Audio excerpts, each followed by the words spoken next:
بسم اللہ الرحمن الرحیم۔ ایک مرتبہ آقا مدنی کریم صلی اللہ علیہ وسلم لیٹے ہوئے تھے تو جذبات میں آ کر اٹھ کر بیٹھ گئے اور ارشاد فرمایا کہ 3 شخص ایسے ہیں کہ جن کی طرف اللہ رب العزت قیامت والے دن نظر اٹھا کر بھی نہیں دیکھے گا اور نہ ان کے گناہوں کو معاف فرمائے گا اور ان کے لیے دردناک عذاب ہے۔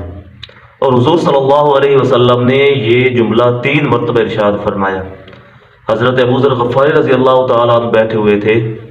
فرمانے لگے خوابوا وخسروا یا رسول اللہ، پھر تو وہ شخص ہلاک ہو گیا، برباد ہو گیا۔ تو آپ صلی اللہ علیہ وسلم نے فرمایا کہ 3 شخص ایسے ہیں کہ جن کی طرف اللہ رب العزت قیامت والے دن نظر اٹھا کر نہیں دیکھے گا اور نہ ان کے گناہوں کو معاف فرمائے گا اور ان کے لیے دردناک عذاب ہے۔ پہلا وہ شخص المنان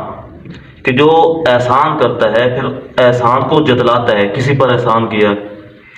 پھر احسان کر کے لوگوں کے سامنے اس کو ذلیل کرتا ہے کہ جی میں نے تو آپ پر فلاں احسان کیا تھا، میں نے تو آپ پر فلاں احسان کیا تھا، تو احسان کو جتلاتا ہے۔ اور دوسرا وہ شخص کہ جس کی سلوار اس کے ٹخنوں سے نیچے چلی گئی، المسبل الازار، جس کی سلوار اس کے ٹخنوں سے نیچے چلی گئی، تو اس کی طرف بھی اللہ رب العزت قیامت والے دن نظر اٹھا کر بھی نہیں دیکھیں گے۔ اور تیسرا وہ شخص کہ جو اپنا مال بیچنے کے لیے جھوٹے قسمیں اٹھاتا ہے، تو ایسے شخص کی طرف بھی اللہ رب العزت قیامت والے دن نظر اٹھا کر بھی نہیں دیکھیں گے۔ تو ہر مسلمان کو چاہیے کہ سوچے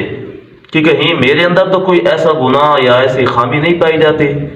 کہ جس کی وجہ سے قیامت والے دن میں اللہ رب العزت کے غضب کا مستحق نہ بن جاؤں۔ اللہ رب العزت ہمیں ایسے بد نصیب لوگوں میں شامل نہ فرمائے، بلکہ اللہ رب العزت ہمیں ان خوش نصیب لوگوں میں شامل فرمائے کہ جو قیامت والے دن اللہ رب العزت کا دیدار کریں گے۔